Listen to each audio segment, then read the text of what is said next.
எரியுது. ஐயோ, நான் உலகத்தில் இருந்த பொழுது ஐயோ இஷ்டப்படியெல்லாம் நினைத்தபடியெல்லாம் வாழ்ந்தேனே. வாழ்நாள் முழுவதும் என் இஷ்டப்படியெல்லாம் என் சந்தோஷத்துக்காகவே நான் வாழ்ந்தேனே. ஐயோ, இந்த வேதனையான இடத்துல ஐயோ என்னால முடியலையே. இந்த வேதனையை என்னை தாங்க முடியவில்லையே. ஐயோ ஐயோ ஐயோ எரியுது. ஐயோ என்னால முடியலையே. ஐயோ இந்த கொடுமை என்னால் அனுபவிக்க முடியலையே.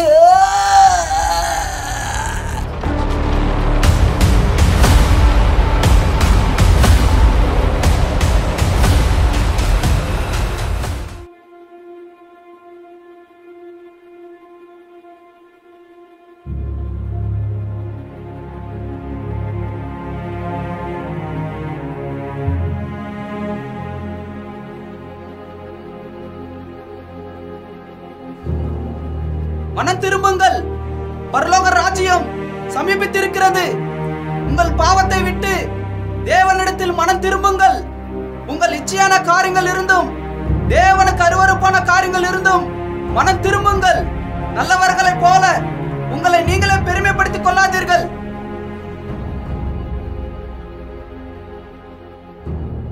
யார் இவன்?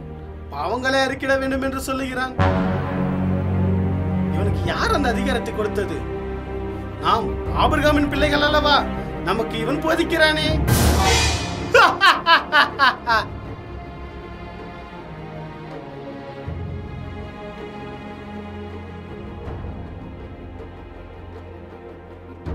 ஆபிரகாம் என் தகப்பன் என்றும் தேவ பயம் இல்லாமல் பரலோகத்திற்கு போய்விடுவோம் என்று எண்ணாமல் இருங்கள். உங்களுடைய பாவத்தில் இருந்து மனம் திரும்புங்கள். உங்களை நீங்களே நீதிமான் என்று எண்ணாதிருங்கள். உங்களுடைய இருதயம் பாவத்திலே நிறைந்திருக்கிறது. தேவன் ஒரு நாள் உங்களை நியாயம் தீர்ப்பார்.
என்ன ஒரு சந்தோஷமான ஒரு நாள்.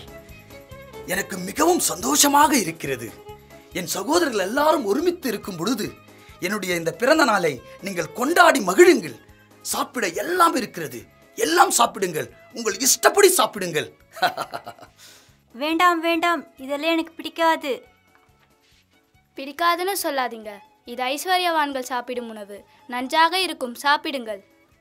போதும் போதும், நான் அளவுக்கு அதிகமாக சாப்பிட்டேன்.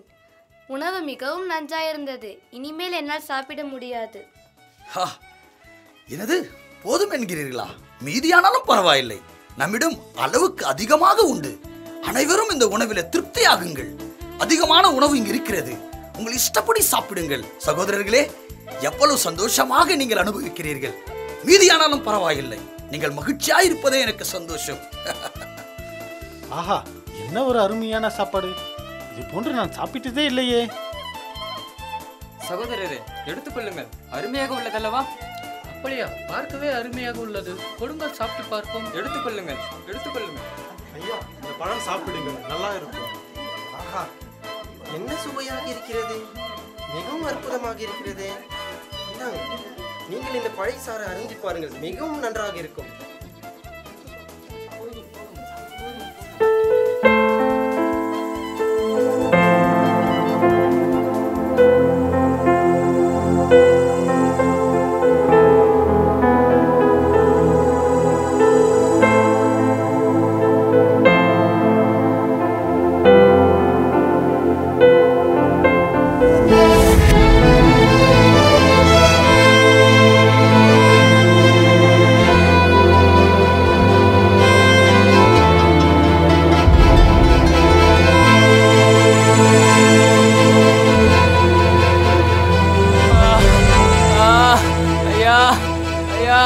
பசிக்கிறதே, எனக்கு ஏதாவது கிடைக்குமா?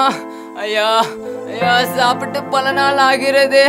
ஐயா, பசியை என்னால் பொறுத்து கொள்ள முடியவில்லையே.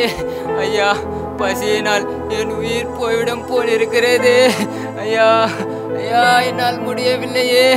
ஐயா, எனக்கு ஏதாவது கிடைக்குமா? ஐயா ஐயா.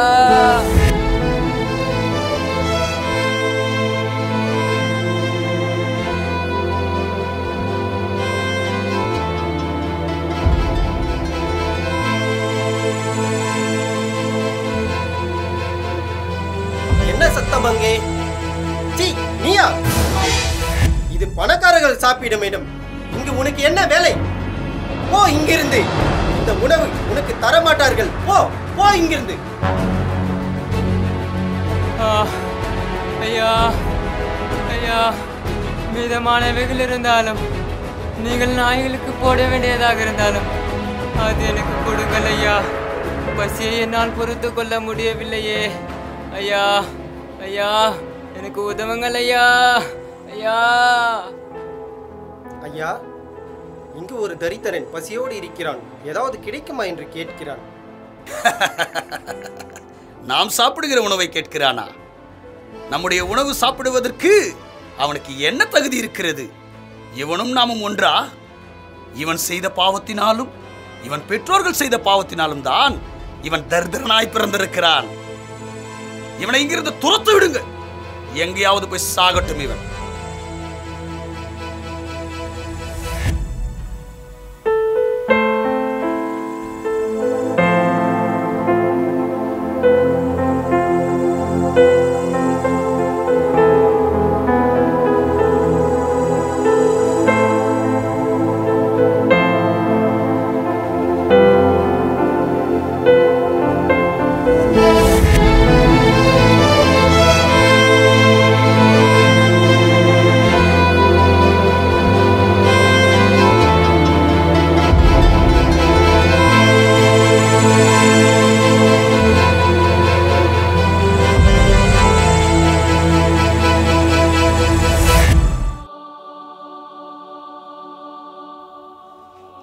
மனம் திரும்புங்கள், பரலோக ராஜ்யம் சமீபத்திருக்கிறது.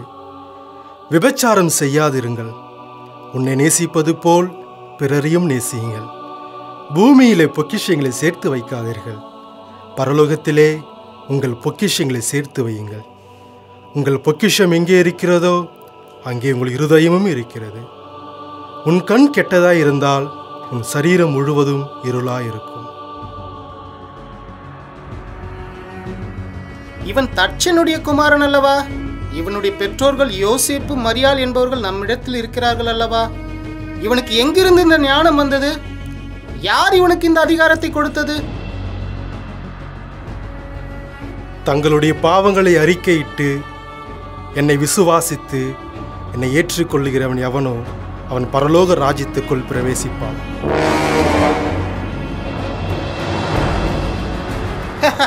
இவன் யார் நம்முடைய பாவங்களை மன்னிப்பதற்கு? எங்கிருந்து வந்தது இவனுக்கு இந்த அதிகாரம்? வாருங்கள் புறப்படுவோம்.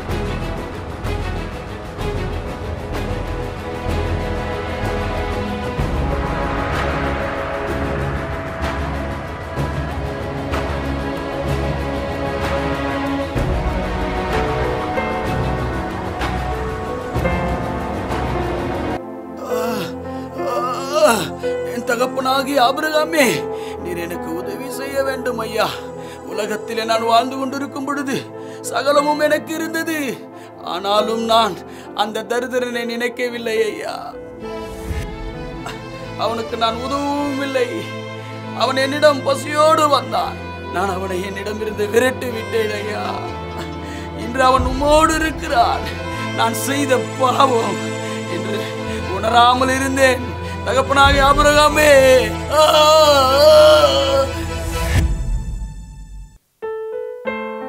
எனக்கு உதவும் ஐயா. என்னுடைய நாவு வறண்டு போகிறது. சகிக்க முடியாத தாகமாயிருக்கிறது. என்னால் இந்த வேதனை தாங்க முடியவில்லை. ஐயோ ஐயோ, என் தகப்பனே, மோசேவும் யோவான் சானகனும் சொல்லியும் அன்று நான் கேட்கவில்லை ஐயா. ஐயா, லாசரின் கையினாலே எனக்கு தண்ணீர் கொடுக்கும்படி செய்யும். என் நாவு வறண்டு போகிறது ஐயா. ஐயா, என்ன பண்ணுவே? யோவான் சானகனும் சொல்லியும் இயேசு கிறிஸ்து சொல்லியும் நான் கேட்காமல் போய்விட்டேன் ஐயா. இப்பொழுது இந்த இடத்துல நான் அவதைப்படுகிறேனே. மகனே, நீ பூமியிலே உயிரோடு இருக்கும் காலத்தில் உன் நன்மைகளை அனுபவித்தாய். நீ உன் ஐஸ்வர்யத்தினாலே தேவனுக்கு விரோதமாய் பாவங்களையும் உன் அக்கிரமங்களினாலே உன்னை சந்தோஷப்படுத்தி கொண்டாய். அதனால் நீ அங்கே இருக்கிறாய். ஆனால் லாசரு பூமியிலே இருக்கும் பொழுது துன்பத்திலே வாழ்ந்தாலும் தேவனுக்கு முன்பாக நீதிமானாக இருந்தான். அதனால் இன்று அவன் தேற்றப்படுகிறான், நீயோ வேதனைப்படுகிறாய். ஐயோ ஐயோ, அப்படியானால் தகப்பனே, எனக்கு பூமியில 5 பேர் சகோதரர்கள் உண்டு. அவர்களும் வேதனையுள்ள இந்த இடத்திற்கு வராதபடிக்கு அவர்கள் மனம் திரும்ப இந்த லாசருவை என் தகப்பன் வீட்டிற்கு அனுப்பும்படி உம்மை வேண்டிக் கொள்ளுகிறேன். இந்த உதவி எனக்கு செய்யும் தகப்பனே.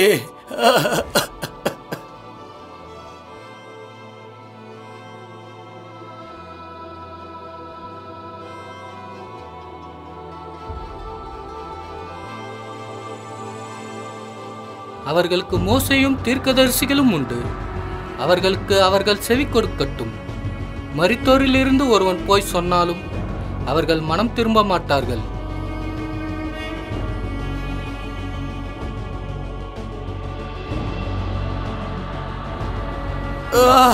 ஐயோ ஐயோ, உலகத்தின் முடிவு இதுதானா? ஐயோ, என்னுடைய முடிவு இதுதானா? நான் இங்கு வேதனைப்படுகிறேனே, அங்கே லாசரு தேற்றப்படுகிறானே. ஐயோ, என்னால முடியவில்லையே.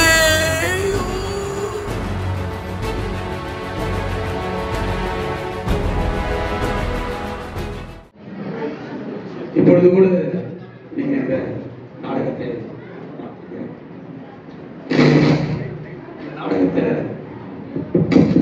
பார்க்கும் பொழுது எப்படி சிந்திக்கிறீங்கன்னு எனக்கு தெரியல. ஆனா அநேகர் சொல்லிக் கொண்டிருக்கிறாங்க, அநேகர் நினைத்துக் கொண்டிருக்கிறாங்க ஏதோ ஒரு வாழ்க்கை வாழலாம், எப்படி வாழ்ந்தா என்ன, நம்ம இஷ்டப்படி வாழலாம் அப்படின்னு அநேகர் நினைச்சு கொண்டிருக்கிறாங்க. ஆனா நம்ம வாழ்க்கிற வாழ்க்கையில இந்த உலகத்துல ஒரு முடிவு உண்டு. எனக்கு அருமையான தேவனுடைய பிள்ளைகளே, நம்ம கொடுக்கப்பட்ட ஒரு வாழ்க்கையில நமக்கு ஒரு முடிவு உண்டு. அநேகர் நினைக்கிறாங்க எப்படியாவது வாழலாமே. ஆனா அவன் அப்படித்தான் நினைத்துக் கொண்டிருந்தான். அந்த ஐஸ்வர்யவான் தன் இஷ்டம் போல தனக்கு கிடைத்த ஒரு வாய்ப்பை அவன் மிஸ் பண்ணிட்டான். எனக்கு அருமை பிள்ளைகளே, நான் வாழுகிற வாழ்க்கையில நம்மையும் கூட ஒரு சில இடங்களில் நம்மளை ஆண்டவர் உயர்த்தி வைத்திருப்பார். ஒரு சில ஆசீர்வாதங்களை நமக்கு கொடுத்திருப்பார். அதை எதற்காக என்று சொன்னால் நம்மை விட ஏழ்மையா இருக்கக்கூடியவர்களை நினைக்கும்படி. அப்படி நினைச்சா மட்டும் நம்ம மற்றவங்க உதவி செஞ்சுட்டா மட்டும் நம்ம பரலோகம் போயிடுவோம் அப்படின்னு கேட்டா இல்லை. அவன் தேவனை அவன் இந்த பூமியில வாழும் பொழுது அவன் அறியாமல் இருந்தாலும் தேவன் அவனை தெரிந்து கொண்டார். எனக்கு அருமையான தேவனுடைய பிள்ளைங்களே, நீங்க எந்த நிலையில இருக்கீங்களோ, நீ எப்படிப்பட்ட சூழ்நிலையா இருக்கிறீங்களோ, நீ எப்படிப்பட்ட வாழ்க்கை வாழ்ந்து கொண்டிருக்கிறீங்களோ, அந்த வாழ்க்கையில ஒரு முடிவு உண்டு. நிச்சயமா ஒண்ணு நரகமா இருக்கும், இல்லைன்னா இந்த பரலோகமா இருக்கும். நான் இந்த பரலோகத்துக்காக நான் வாழ்ந்து கொண்டிருக்கிறேனா, இல்லை இந்த நரகத்துக்காக நான் வாழ்ந்து கொண்டிருக்கிறேனா? என்னுடைய வாழ்க்கை எதற்காக ஓடிக்கொண்டிருக்கிறது? கொஞ்சம் யோசித்து பாருங்க.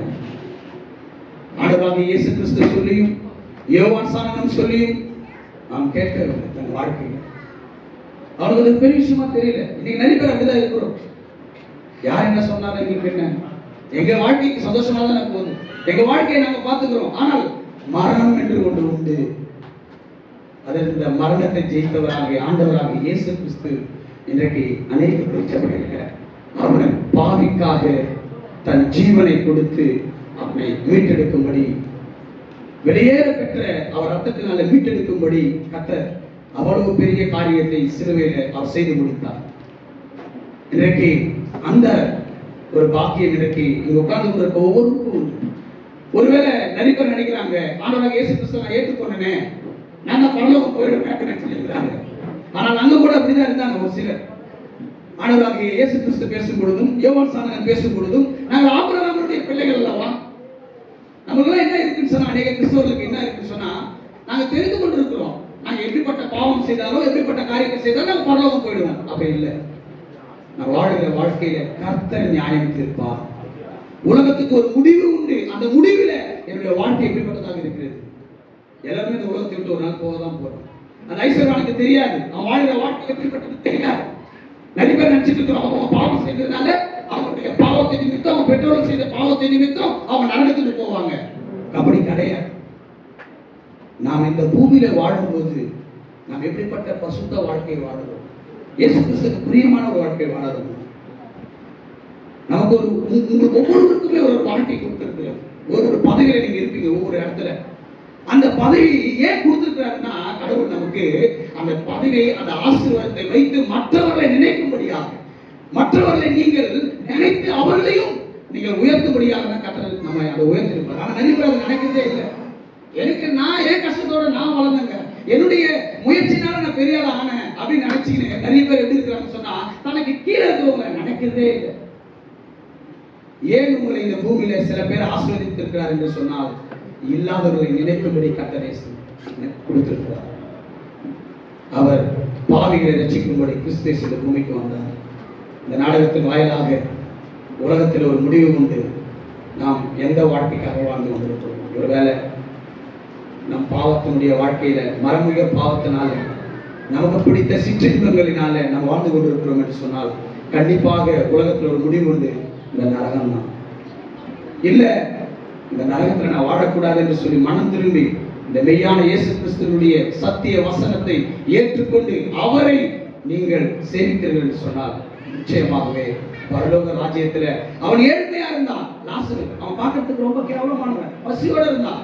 ஆனா அவனுக்கு எங்க கிடைச்சிச்சு பாத்தீங்களா? பரலோகம் கிடைச்சிச்சு. எனக்கு இந்த பூமியில நம்ம எப்படிப்பட்டவங்களா வாழறோம், பணக்காரா வாழறோமா, பெரிய புகழோட வாழறோமா, அது முக்கியம் இல்லை. ஆண்டவராக இயேசு கிறிஸ்துவினுடைய பிள்ளையாய் வாழறோமா, அது ரொம்ப முக்கியம். அவருக்கு நான் பரிசுத்த பயத்தோட வாழணும், அது ரொம்ப முக்கியம். இந்த நாடகம் அதுதான் உங்களுக்கு வெளிப்படுத்துகிறது. உலகத்தின் முடிவு ஒரு நாள் உண்டு. ஒருவேளை இந்த கூட்டத்தோடு வந்திருக்கிற நீங்க ஒவ்வொருவரும் ஒருவேளை இந்த புதுசா இந்த காரியத்தை நீங்க புதுசா பார்த்திருப்பீங்கன்னா, கண்டிப்பா இந்த வேலையில கர்த்தரை நினைத்துக் கொள்ளுங்க. கர்த்தர் கர்த்தரிடத்துல உங்க பாவத்தை ஒப்பு கொடுங்க.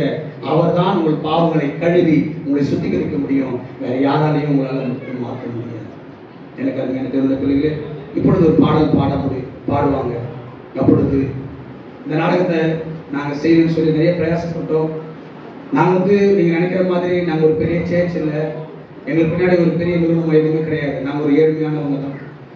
ஆண்டவருடைய ஒரு வைராகியத்தினால, அவர் தெரிந்து கொண்ட அந்த ஒரு ஆத்தும பாரத்தினால நாங்க ஒரு சிறு கூட்டமா நாங்க இந்த காரியத்தெல்லாம் செய்திருக்கிறோம். இதெல்லாம் எங்களால முடியுமான்னு கேட்டால் எங்களால முடியாத ஒரு காரியம் தான். ஆனால் ஆண்டவராகிய இயேசு கிறிஸ்து ஒருவரே இது செய்யும்படியான பலத்தை கொடுத்தார். அவர் ஒருத்தர் தான் இதுக்கான உதவி ஒத்தாசம் செய்தார். அநேக பரிசுத்தவான்கள் எங்களுக்கு கூட இருந்து இந்த காரியம் செய்யும்படியா ஜெபித்தாங்க, உழைத்தாங்க. ஒவ்வொருவருமே இதுக்கு பின்னாடி நிறைய பேர் இருக்கிறாங்க. அவங்க கொண்டு வருவாங்க. இந்த பாடல் பாடும் பொழுது இது கட்டாயம் அல்ல. நாடகத்தை கூப்பிட்டுட்டு இப்படி கேட்கறாங்க நினைக்காதீங்க. இது கட்டாயம் அல்ல. இது கட்டாயம் அல்ல. நீங்கள் மனமுகழ்ந்து கர்த்தருடைய ஊழியத்திற்காக நீங்கள் மனமுகழ்ந்து உங்களால் முடிந்த காணிக்கையை கொடுக்க நீங்கள் விருப்பப்படுவீர்களானால் நீங்கள் தாராளமாக கொடுக்கலாம். நீங்க இப்போ பாடல் பாடுவார், சகோதரர் பாடும் பொழுது இந்த காணிக்கையை எடுப்பாங்க. அதன் பிறகு உங்ககிட்ட ஒரு சில ஸ்லிப்பு கொடுத்துருப்பாங்க. இந்த நாடகத்தை நாங்கள் இன்னும் சிறப்பாக செய்யணும், அடுத்த வருஷம் இன்னும் பெரிய காரியத்தை செய்யணும்னு நினைக்கிறோம். ஆனால் கர்த்தர் சித்தமானால் கர்த்தர் எங்களுக்கு அப்படிப்பட்ட வாய்ப்புகளை எங்களுக்கு ஏற்படுத்தினார் என்று சொன்னால் நாங்கள் இந்த நாடகத்தை இன்னும் பெரிய காரியமாய் செய்ய நாங்கள் முற்படுவோம். நாங்கள் என்ன செஞ்சிருக்கிறோம், இன்னும் எப்படி செய்யணும், எங்களை உற்சாகப்படுத்தணும் அப்படின்னு இவ்வளோ பேர் எங்களை சொல்ல முடியாது. ஆனால் ஒரு ஸ்லிப்பு கொடுத்துருக்கோம். அந்த ஸ்லிப்பில் நீங்கள் எங்களுக்கு உங்களுடைய அன்பின் வாழ்த்துக்களை எங்களுடைய என்கரேஜ் பண்ண அந்த ஸ்லிப்பின் மூலமாக நீங்கள் எழுத முடியாது. இறுதி ஜெபத்தை மாஸ்டர் ராஜதுரை அவர்கள் முன்பாக ஜெபிப்பார். நம்ம யாரும் எழுதி நிற்கலாமா? கடைசியாக எழுதி நின்று ஜெபிப்போம். அநேக ஊழியக்காரர்கள் வந்திருக்கிறாங்க. ரொம்ப நன்றி. நீங்கள் எங்கள் அழைப்பை ஏற்று வந்திருக்கிறீங்க. உற்றார் உறவினர்கள், நண்பர்கள், நாங்கள் நிறைய பேருக்கு வெறும் வாட்ஸ்அப்பில் அனுப்பிச்சோம். ஆனாலும் நீங்கள் வந்திருந்து நீங்கள் கண்டுபிடிக்கும்படியாக நீங்கள் வந்தீங்க. ரொம்ப நன்றி. இப்போது இந்த இறுதி ஜெபத்தை அருமை பாஸ்டர் ராஜதுரை அவர்கள் ஜெபிப்பார். ஜெபிப்போம். துதியில் மத்தியில் வாசமாக இருக்கிற பரலோக தகப்பனே, 10 நாளுக்காக உங்களுக்கு நாங்கள் நன்றிகள் இருக்கிறோம் அப்பா. இந்த நாளிலும் கூட நாங்கள் உலகத்தின் முடிவு என்ற அந்த மேடை நாடகத்தை நாங்கள் சிறப்பாக செய்யும்படியாக நீ பாராட்டின தயவுக்காக நாங்கள் உனக்கு மீண்டும் ஒரு விசை நாங்கள் நன்றி செலுத்துகிறோம் அப்பா. இந்த நாடகத்திற்காக ஜெபித்த, உதவி செய்த, உழைத்த, பொருளாதார ரீதியாக சப்போர்ட் செய்த ஒவ்வொருவரையும் நாளினுடன் நினைவு கூறுகிறோம். ஒவ்வொருவரும் ஆசீர்வதிங்க, பலப்படுத்துங்க.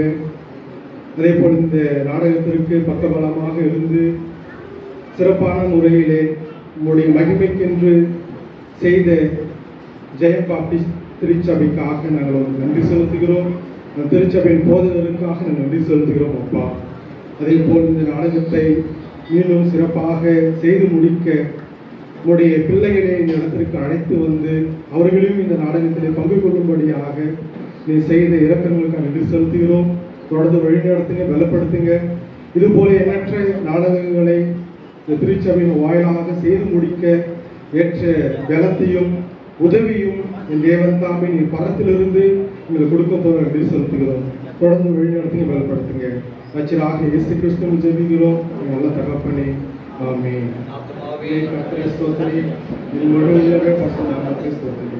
என் ஆத்துமாவே கர்த்தரை ஸ்தோத்திரி. கர்த்தர் செய்த சகலமும் மறவாதே.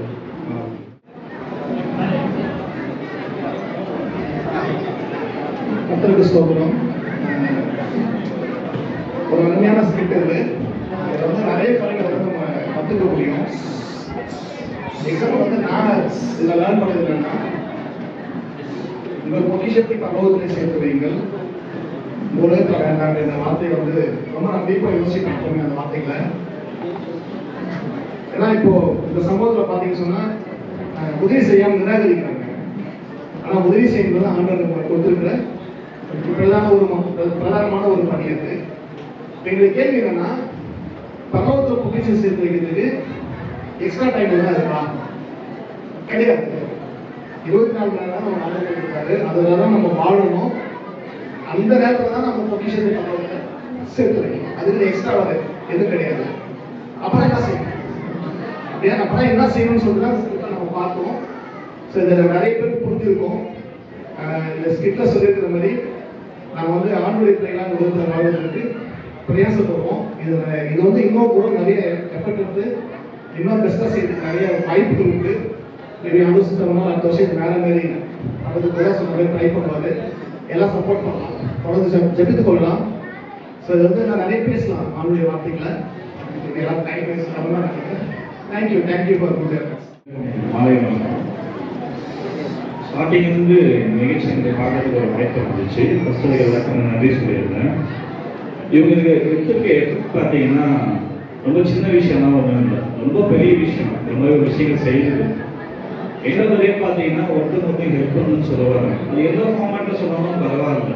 ஆனால் இவங்க வந்து ரொம்ப தைரியமாக உண்மையாக விஷயத்த சொல்லியிருக்காங்க. அது ஃபஸ்ட் நம்ம நன்றி சொல்லணும். தொடர்ந்து இந்த மாதிரி நிகழ்ச்சிகள் நடந்துகிட்டே இருக்கும். ஒரு கதையை வடிவத்தின் மூலயமா ஒரு நல்ல விஷயத்தை சொல்றதுக்கான முயற்சி தான் இது. அது எந்த ஃபார்மாட்டாலும் பரவாயில்ல அப்படின்னு நான் நினைக்கிறேன். மேபி அது ரிலிஜனாக இருக்கலாம், பாலிடிக்ஸாக இருக்கலாம், அது வந்து ஒரு சினிமா துறையாக இருக்கலாம். இவங்க இருக்கிற ஃபீல்டு பார்த்தீங்கன்னா ரிலிஜன் பேஸ். இதில் வந்து அருமையாக அவங்க கொண்டு வந்திருக்கிறாங்க. ஒவ்வொரு ஆக்டர்ஸுமே பார்த்தீங்கன்னா ரொம்ப நேர்த்தியாக நடிச்சாங்க. அதுதான் உண்மையான விஷயமே. அவங்க சிரிச்ச விதங்களாக இருந்தாலும் சரி, கோவப்பட்ட விஷயங்களா இருந்தாலும் சரி, ரொம்ப நேர்த்தியாக இருந்துச்சு. அது நம்ம முதல்ல அன்பும் வாழ்த்துக்கணும்னு சொல்லிக்கலாம். வாய்ப்படைத்த நண்பருக்கு தோழருக்கு